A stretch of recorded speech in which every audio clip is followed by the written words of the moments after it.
ሰላም ዛሬ የምናወራው ስለ ምርጫ ነው። ኢትዮጵያ ውስጥ አሁን ምርጫ በመካሄድ ላይ የምርጫ ቅስቀሳ በመካሄድ ላይ ይገኛል።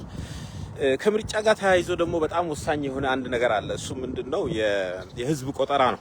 ለምንድነው ምርጫና የህዝብ ቆጠራ ለምንድነው ተያያዥ የሆነው ብትሉ ምርጫ ሲደረግ ተወካዮች ሲመረጡ ተወካዮቹ ምን ያህል ሰው እንደሚወክሉ ይታወቃል። አንደኛ የምርጫ ክልል ይኖራቸዋል፣ የሚወክሉበት ቦታ ላይክ የተወሰኑ ወረዳዎች ሊሆኑ ይችላሉ፣ አንድ ወረዳ ሊሆን ይችላል፣ ሁለት ሶስት ወረዳ ሊሆን ይችላል። ግን የሚወሰነው በህዝብ ቁጥር ነው። አሁን በኢትዮጵያ ውስጥ እስካሁን አንድ የፓርላማ አባል 100,000 ሰው ወክሎ ነው የሚመረጠው። ከሚመረጥበት ቦታ 100,000 ወክሎ እሱ እንዴት ተገኘ ብሎን ደግሞ ማወቅ በጣም አስፈላጊ ነው። ለምንድን ነው ይሄንን ጉዳይ ያነሳሁት መሰላችሁ? ወደ ጉዳዩ መለሳለሁ። በኢትዮጵያ አንድ የፓርላማ ተወካይ 100,000 ለምን እንዲወክል ተደረገ? እንዴት ተሰልቶ ነው የመጣው? ስሌቱ ምንድነው ብላችሁ ብትጠይቁ የዛሬ 30 ዓመት እንግዲህ በፈረንጅ አሁን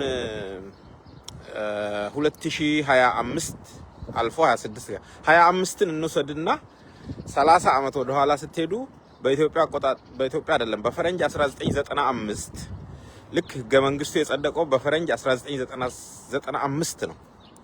የዛኔ በኢትዮጵያ የህዝብ ቆጠራ ተደርጎ ነበር። በዛን ጊዜ የዛሬ 30 ዓመት ማለት ነው በኢትዮጵያ አቆጣጠር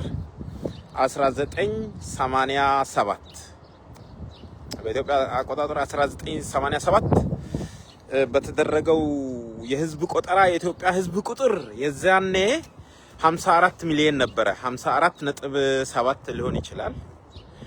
54 ሚሊዮኑ በሱ ላይ ተመስርቶ የኢትዮጵያ ፓርላማ ቁጥር ደግሞ 547 ተባለ ማለት ነው። የኢትዮጵያ የፓርላማ መቀመጫ 547 እንደሆነ ተወሰነ። ስለዚህ 54.7 ሚሊዮኑ ለ547ቱ ሲካፈል መቀመጫ ሲካፈል 54.7 ሚሊዮን ዲቫይድድ ባይ 547 ሲትስ ሲካፈል ስንት ይመጣል ማለት ነው? 100,000 ይመጣ ማለት ነው። ስለዚህ ለአንድ የፓርላማ ወንበር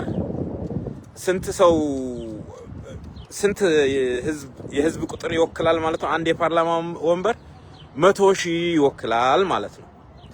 ነገር ግን ችግሩ ያለው በኢትዮጵያ ህገ መንግስት አንቀጽ 103 መሰረት የህዝብ ቆጠራ በየ10 ዓመቱ መካሄድ አለበት ይላል። የኢትዮጵያ መንግስታት ልበል የመለስም ያኔ ነው እንግዲህ ህገ መንግስቱ የረቀቀው። የአሁኑም ይሄንን ህገ መንግስታዊ አንቀጽ አክብረው አያውቁም፣ አላከበሩትም። የህዝብ ቆጠራ በየ10 ዓመቱ መካሄድ አለበት። በየ10 ዓመቱ ከተካሄደ በኋላ ግን የህዝብ ብዛቱ ለፓርላማ ወንበር እየተካፈለ ነው። ከዛ በኋላ ምን ያህል አንድ ተወካይ ምን ያህል ህዝብ እንደሚወክል ከዛ በኋላ ተሰልቶ መቀመጥ አለበት በየ10 ዓመቱ እንጂ የዛሬ 30 ዓመት በተደረገው ስሌት ዛሬ ድረስ መምረጥ የለብም። ይሄ ማለት ምን ማለት መሰላችሁ? የዛሬ 30 ዓመት 50 ሚሊዮን የነበረው የኢትዮጵያ ህዝብ ከ30 ዓመት በኋላ አሁን 150 ሚሊዮን አካባቢ ይሆናል በእርግጠኝነት። ቢኮዝ ከ20 ዓመት በኋላ ሲቆጠር ማለት በ1999 በነበረው ቆጠራ በኢትዮጵያ አቆጣጠር ማለት ነው 99 ወይም በፈረንጅ 2007 በነበረው ቆጠራ የኢትዮጵያ ህዝብ 75 ሚሊዮን ምናምን ሆኗል። አሁን 100 ምናምን ነው። ያ ማለት ከ50 ሚሊዮን 2 እጥፍ ጨምሯል። 2 ኦር 3 ታይምስ 3 ሆኗል ማለት ነው 150 ሚሊዮን ከሆነ። ስለዚህ ዛሬ ድረስ ውክልና ያለው የኢትዮጵያ ህዝብ 50 ሚሊዮኑ ነው እንጂ የተረፈው ውክልና የለውም ማለት ነው። የኢትዮጵያ ህዝብ 1/3 ብቻ ነው እየተወከለ ያለው። 2/3 ተወካይ የለውም ማለት ይቻላል። ቢኮዝ ያኔ 100,000 የነበረ የምርጫ ክልል ዛሬ 300,000 ሊሆን ይችላል የህዝቡ ብዛት፣ ወይም 400 500,000 ሊሆን ይችላል አንድ የምርጫ ክልል። እኔ ማቀው የዛሬ እንግዲህ በ2010 የምርጫ ክልል ላይ አንድ ምርጫ ክልል ተወዳድሬ ነበርና ድምጽ የሰጠው ህዝብ ብቻ 100,000 ይሆናል። ይሄ ማለት ድምጽ የማይሰጠው ህፃናቱና ምናምኑን የህዝቡ ቁጥር የዛኔ ራሱ የዛ ምርጫ ክልል የህዝብ ቁጥር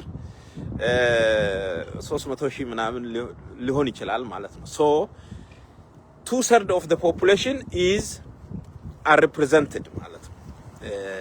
አልተወከለም ማለት ነው። 2/3 የኢትዮጵያ ህዝብ አልተወከለም ማለት ይቻላል። ስለዚህ በቆጠራው መሰረት በህገ መንግስቱ መሰረት በየ10 አመቱ ነበረ ቆጠራ መካሄድ የነበረበት፣ አልተደረገም።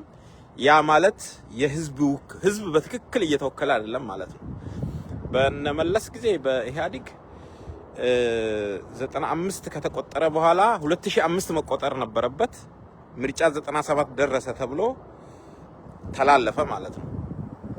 ከዛ በኋላ ነው ከ2007 ምናምን የተቆጠረው ማለት ነው። 3 አመት ምናምን ተላልፎ ነው የተቆጠረው። ከዛ በኋላ ግን ለ20 ምናምን አሁን 20 አመት ሞላው መሰለኝ አልተቆጠረም። ከ2007 በኋላ አሁን ኔክስት 2027 ነው የምንሆነው፣ አልተቆጠረም። ከዛ በኋላ በየ10 አመቱ ቆጠራ መደረግ ሲገባው ማለት ነው። ያ ማለት ምንድነው? በርካታ ህዝብ ምናልባትም 2/3 የኢትዮጵያ ህዝብ ውክልና የለውም ማለት ነው። ቢኮዝ ባይ ዘ ዌይ ለምሳሌ በሁለተኛ የተደረገው ደግሞ የህዝብ ቆጠራ ተደርጎ 75 ሚሊዮን የኢትዮጵያ ህዝብ ከ54 ሚሊዮን 75 ሚሊዮን መሆኑ ከታወቀ በኋላ እንኳ በ75 ሚሊዮኑ ለፓርላማ ወንበር እየተካፈለ ውክልናው አልተሰራም። ይሄንን መስራት ያለበት የፌደሬሽን ምክር ቤት ነው። ይህ የፌደሬሽን ምክር ቤት ስልጣን ቢሆንም በዛ መሰረት በ75 ሚሊዮኑ መሰረት እንኳ ቢኮዝ ይሄ ነገር እዚህ ላይ ብቻ አይደለም፣ ምርጫው ላይ ብቻ አይደለም የሚያበቃው፣ በጀት ላይም በዛ በህዝብ ብዛት መሰረት ነው በጀት የምተመነውና ምሰላውና 75 ሚሊዮን በነበረበት ጊዜ ምናልባት አንድ ወንበር ወደ በ140,000 ወይ በ150,000 አንድ ይሆን ነበረ። ያ አልተስተካከለም ማለት ነው በዛን ወቅት። እንደገና አሁን ደግሞ ፕሮባብሊ በ200,000 ህዝብ አንድ ተወካይ ሊኖረው ይችላል። አሁን ቢስተካከል ቢቆጠርና ቆጠራዋና ስሌቱ ቢስተካከል ማለት ነው። ሶ ፕሮባብሊ ኢቭን የምርጫ ሂደቱ ድምጽ እንትን ሊባል ይችላል ምናምን ያ እንዳለ ሆኖ መሰረታዊ የሆነ የውክልና እንትን አልተተገበረም። ትክክል አይደለም ማለት ነው። ሶ that needs to be done። ይሄንን ኦፖዚሽኖቹም ሲያነሱ አይሰማም። እንግዲህ አያውቁትም ይሁን አላውቅም። ኦፖዚሽን ፓርቲዎች የፖለቲካ እንትኖች ትልልቅ የሚባሉ ይሁን የህግ እኔ አልሰማም፣ የትም ላይ አልሰማም። የዛሬ በ2019 የጻፍኩት 6 አመት አካባቢ ነው ማለት ነው።